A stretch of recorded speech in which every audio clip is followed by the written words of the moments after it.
इस वीडियो में हम सॉर्ट कलर्स इस प्रॉब्लम को डिस्कस करेंगे।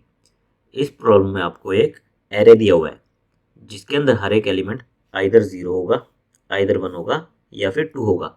तो आपको एक एरे ऑफ इंटीजर्स दिया हुआ है जिसका एलिमेंट 0, 1 या 2 हो सकता है।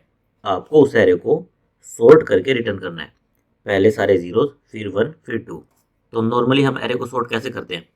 हम कोई भी सॉर्टिंग एल्गोरिथम लगा देते हैं, जैसे selection sort, bubble sort, insertion sort, merge sort, quick sort. और डिपेंडिंग ऑन हम कौन सा एल्गोरिथम यूज़ कर रहे हैं उसके अकॉर्डिंग हमारी टाइम कॉम्प्लेक्सिटी आ जाती है। जैसे अगर हम बबल सॉर्ट यूज़ करें तो n स्क्वेयर आएगी, क्विक सॉर्ट यूज़ करें तो n log n आएगी, मर्ज सॉर्ट यूज़ करें तो n log n आएगी, और हमारी कुछ स्पेस कॉम्प्लेक्सिटी भी रहेगी। तो हम कोई भी सॉर्टिंग एल्गोरिथम लगाएं तो हमारी मिनिमम टाइम कॉम्प्लेक्सिटी क्या आएगी? n log n, और मिनिमम स्पेस क्या आएगा? O(1). तो क्या हम इससे बेटर कर सकते हैं? हमें इससे बेटर करने के लिए क्या नोट करना होगा कि हमारे पास केवल 3 ही एलिमेंट है, 0, 1 या 2। हम इस चीज़ का यूज़ करके इससे बेटर कर सकते हैं। हम क्या करें, हम इनका काउंट स्टोर कर लें, 0 का काउंट, 1 का काउंट, 2 का काउंट।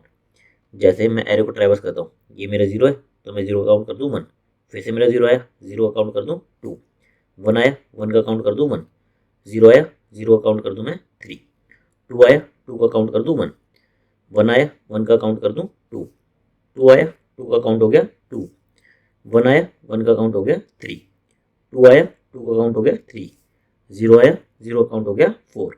तो फाइनली मेरे 0 काउंट आया 4, 1 और 2 का आया 3। उसके बाद मैं क्या करूं, मैं पहले सारे 0 प्लेस कर दूं, फिर सारे 1 प्लेस कर दूं, और फिर सारे 2 प्लेस कर दूं।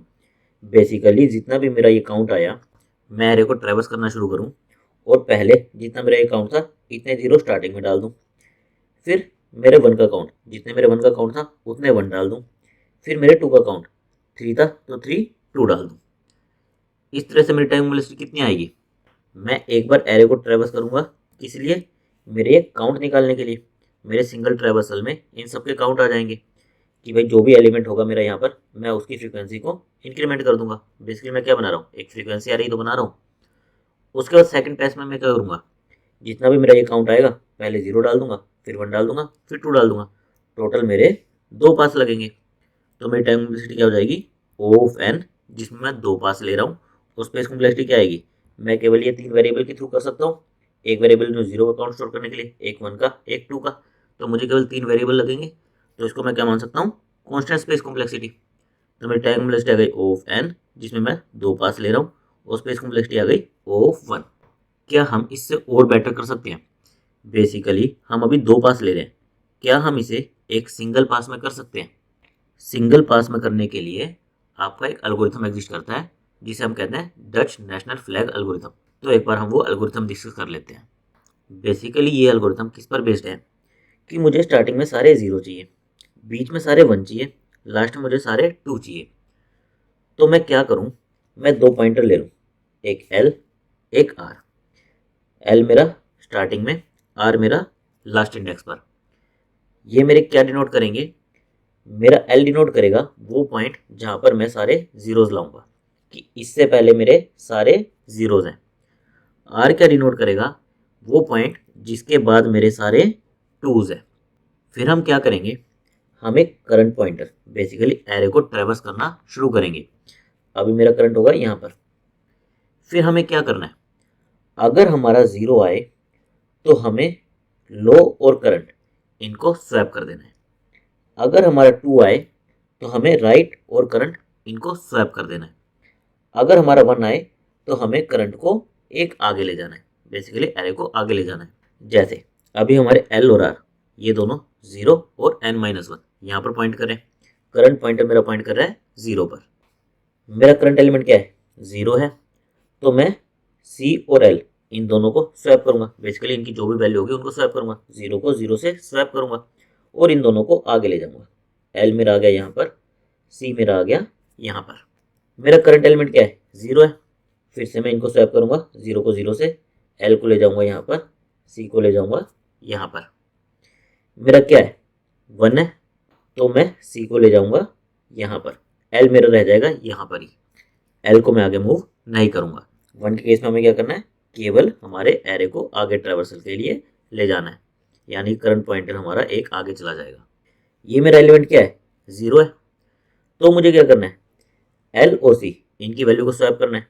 ये मेरा क्या हो जाएगा, 0, और ये मेरा क्या हो जाएगा, 1, और मैं इन दोनों को आगे ले जाऊंगा, सी यहाँ पर, एल यहाँ पर। अब मेरा एलिमेंट क्या है, 2 है। 2 के केस में मुझे इसको और इसको स्वैप करना है।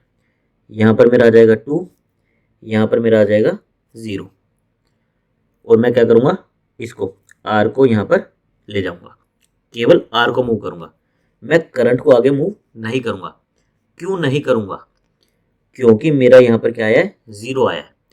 अगर मैं करंट को मूव करके यहाँ पर ले आता तो क्या होता, मेरा यहाँ पर 0 रह जाता, फिर मैं आगे ट्रेवल्स करना शुरू करता, 1 होता, मैं यहाँ आ जाता, 2 होता, 2 को 2 से स्वैप करता, मेरा करंट यहाँ आता, आर यहाँ आता, फिर करंट मेरा यहाँ आ जाता, मेरा पूरा एरे बन गया। लेकिन किस ऑर्डर में आता, 0 0 0 1 0 एंड समथिंग आगे, यानी कि मेरे सारे स्टार्टिंग में 0 ना आते, बीच में एक 1 आ जाता। तो इसलिए जब भी मैं राइट से स्वैप कर रहा हूँगा, मैं अपने करंट पॉइंटर को अपडेट नहीं करूँगा, मैं केवल राइट पॉइंटर को ही अपडेट करूँगा। करंट मेरा यहीं रहेगा। नाउ करंट मेरा यहाँ पर है, राइट मेरा यहाँ पर है, लेफ्ट मेरा भी यहाँ पर है। मैंने देखा इसकी वैल्यू क्या आ गई, अब करंट की वैल्यू आ गई 0। 0 केस में मुझे क्या करना है, लेफ्ट और करंट इनकी वैल्यू को स्वैप करना है। तो यहाँ पर क्या आ जाएगा मेरा 0, और यहाँ पर क्या आ जाएगा मेरा 1, ये मेरा हो जाएगा 1। फिर मैं L इसको आगे ले जाऊँगा और फिर C को भी आगे ले जाऊँगा। फिर मेरी वैल्यू है 1, तो मैं C को आगे ले जाऊँगा। फिर मेरी वैल्यू है 2, तो 2 के केस मुझे क्या करना है, राइट से स्वैप करना है। मुझे 2 यहाँ पर, 2 यहाँ पर, और राइट को मुझे ले जाना है यहाँ पर। करंट मेरा रहेगा यहीं पर ही। फिर करंट मेरा क्या है, फिर से 2 है, तो मैं क्या करूँगा, इस 2 और 1 इसको स्वैप कर दूंगा। यहाँ पर आ जाएगा 2, यहाँ पर आ जाएगा मेरा 1, और राइट पॉइंटर मेरा कहाँ पर आ जाएगा, यहाँ पर। करंट मेरा अभी भी यहीं पर रहेगा। अब करंट में वैल्यू क्या है, 1 है, तो मैं करंट को आगे ले जाऊँगा।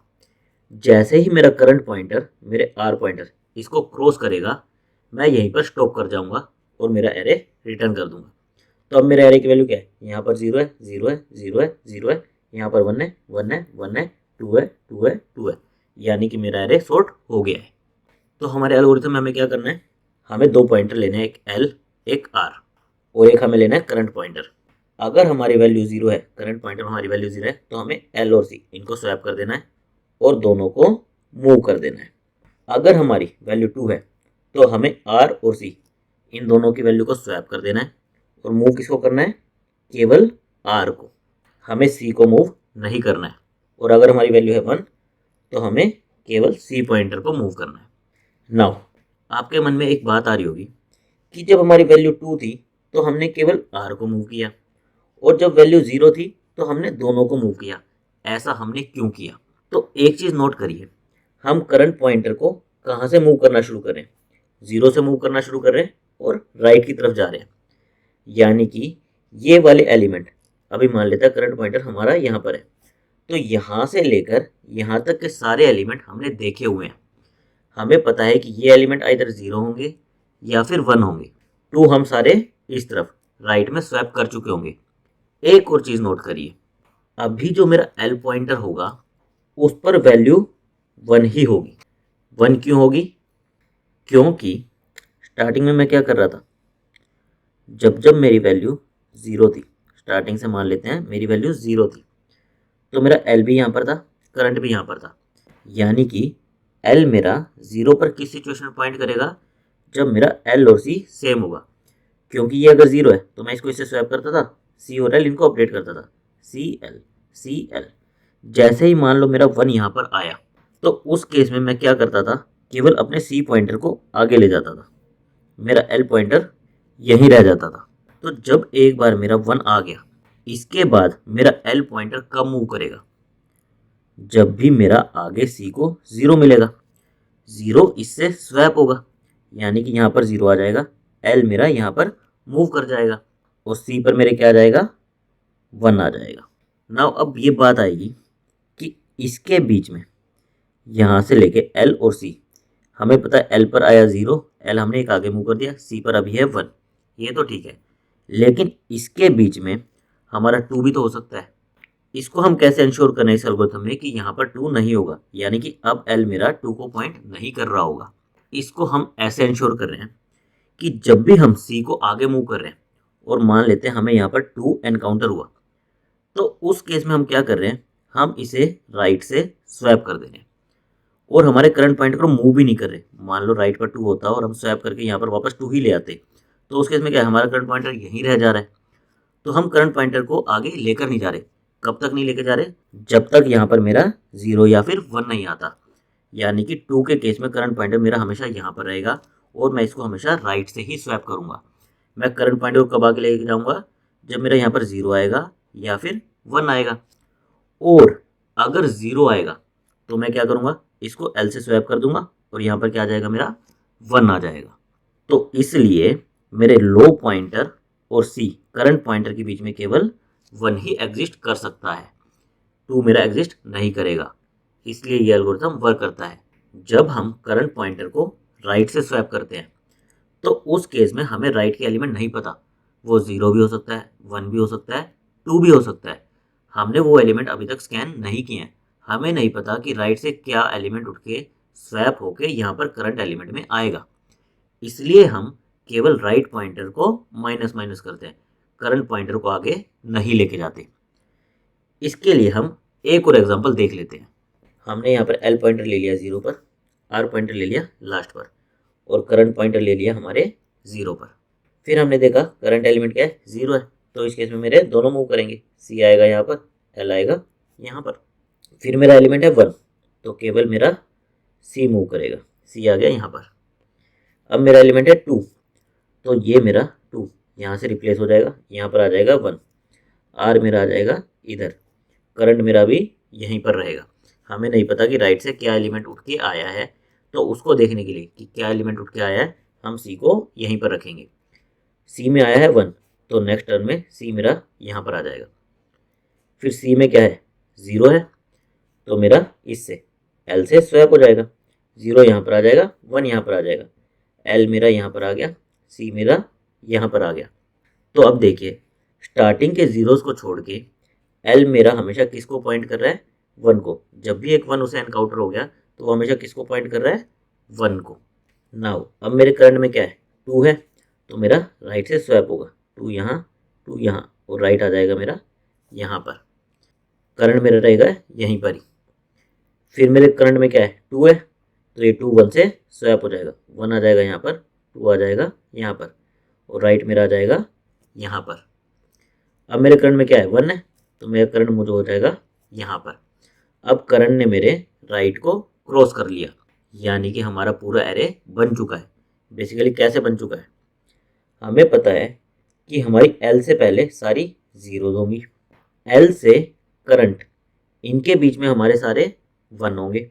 हमारा L यहाँ से 1 है और C से जस्ट पहले यहाँ पर भी 1 है और राइट के बाद सारे हमारे 2 होंगे। तो जैसे ही C मेरा R को क्रॉस करेगा हमारा एरे सॉर्ट हो चुका होगा और हम इसे रिटर्न कर सकते हैं। बेसिकली इन L, करंट और R, इन पॉइंटर की हेल्प से हम हमारे एरे को 4 जोन में बांट रहे हैं। एक हमारे 0th इंडेक्स से L तक, एक L से C तक, एक C से R तक और एक R से लास्ट इंडेक्स तक। 0 से L तक हमारी सारी वैल्यू क्या रख रहे हैं, हम हमेशा 0 मेंटेन करके चल रहे हैं। L से C तक हम हमेशा 1 मेंटेन करके चल रहे हैं। R से लास्ट तक हम हमेशा 2 मेंटेन करके चल रहे हैं। और करंट से R, ये वाली जो जोन है ये अभी अननोन है, हमें नहीं पता कि इसके एलिमेंट्स क्या हैं। इनको हम प्रोसेस करेंगे और जैसे ये C मेरा R को क्रॉस कर जाएगा तो हमारी सारी नोन जोन्स आ जाएंगी, 0, 1 और 2 इनकी जोन्स आ जाएंगी, यानी कि हमारा एरे सॉर्ट हो जाएगा। तो बेसिकली इस एल्गो का जो प्रोसेस है उसमें हम हमेशा यही 4 जोन्स मेंटेन कर रहे हैं, किसकी हेल्प से, L, करंट और R, इन 3 पॉइंटर की हेल्प से ये जोन्स हमेशा मेंटेन करके चल रहे हैं और इन्हीं जोन्स पर ये पूरा एल्गोरिथम वर्क करता है। एक बार हम इसका कोड देख लेते हैं। कोड में हमने एक लो पॉइंटर लिया है 0 पर, एक हाई पॉइंटर लिया है n-1 पर और एक करंट पॉइंटर लिया है 0 पर। फिर हमें कब तक जाना था, जब तक हमारे ये क्रॉस नहीं कर जाते, यानी करंट मेरा हाई से छोटा है या फिर इक्वल टू है। जैसे ही करंट मेरा हाई से बड़ा हो जाएगा, हमें इस एल्गोरिथम को स्टॉप कर देना है। फिर हमें क्या करना था, अगर हमारा एलिमेंट 0 है तो लो और करंट को स्वैप करना था और दोनों को एक एक आगे ले जाना था। अगर हमारा करंट एलिमेंट 2 है तो हमें इनको स्वैप करना था और हाई को अपडेट कर देना था। अदरवाइज हमारा एलिमेंट क्या होगा, 1 होगा। उस केस में हमें क्या करना था, करंट को प्लस प्लस कर देना था। इसकी हमारी टाइम कॉम्प्लेक्सिटी क्या होगी, हम हमारा लूप कब तक चला रहे हैं, करंट से लेकर हाई तक। और अगर आप ये 3 ऑपरेशन देखो, इनमें आइदर आपका करंट एक मूव करेगा या फिर आपका हाई एक मूव करेगा। यानी कि हर एक लूप में एक एलिमेंट आप प्रोसेस करोगे ही करोगे, आइदर करंट मूव करेगा, आइदर आपका हाई मूव करेगा। तो टोटल मुझे कितने एलिमेंट प्रोसेस करने हैं, एन एलिमेंट प्रोसेस करने हैं। एक बार में मैं एक एलिमेंट प्रोसेस कर रहा हूँ, तो एन एलिमेंट को प्रोसेस करने के लिए कितना टाइम लगेगा, ऑफ एन। और स्पेस कॉम्प्लेक्सिटी क्या होगी, मैं 3 वेरिएबल्स ले रहा हूँ जिसको मैं कांस्टेंट मान सकता हूँ, ऑफ 1। और इस तरह से मेरा सिंगल पास में ही एरे सॉर्ट हो जाएगा। ये इस प्रॉब्लम की ऑप्टिमल अप्रोच है और इंटरव्यूअर आपसे ये अप्रोच एक्सपेक्ट करता है। Thank you guys.